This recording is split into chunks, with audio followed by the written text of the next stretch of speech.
Nih, ini ada satu buku. Bukunya itu ini buku yang saya baca pada saat saya nikah sama istri saya. Namanya ditulis sama Graham F. Fuller. Graham F. Fuller itu namanya World Without Islam. Gimana ceritanya dunia itu tanpa Islam?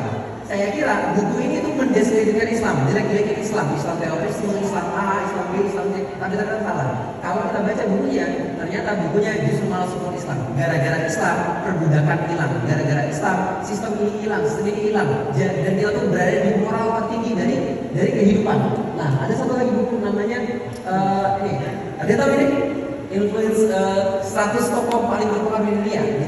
Ditulis sama Michael H. Hart.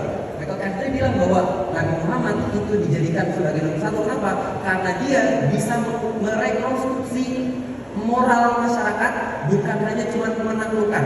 Jadi kalau kita melihat belajar banyak sejarah, ya misalnya ada Alexander the Great, dia King of Macedonia, terus penguasai Romawi, terus penguasai Persia. Itu mereka cuma datang bunuh-bunuhin orang, habis itu dia kuasain, habis kuasain udah selesai. Tapi Nabi Muhammad itu beda. Nabi Muhammad itu mendirikan gerakannya di Arab, kemudian dia ekspansi ke Romawi, ekspansi ke Persia, bukan cuma sekedar ekspansi, tapi dikasih adab, dikasih sistem. Supaya apa? Supaya dia itu beradab, supaya dia itu maju. Nah, dan itulah yang menjadikan Michael H. Hart naruh bahwa Nabi Muhammad jadi nomor satu.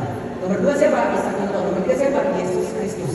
Kenapa? Karena Michael H. Hart, karena Nabi Muhammad, SAW itu dia bukan cuma mengajarkan bagaimana caranya beribadah sama Tuhan, tapi dia juga mengajarkan bagaimana caranya berinteraksi sama masyarakat, berinteraksi sama sosial.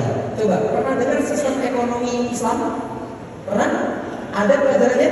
Ada. Pernah nggak kita dengar sistem ekonomi Konghucu? Nggak pernah. Pernah nggak kita dengar sistem ekonomi Buddha? Nggak pernah. Pernah dengar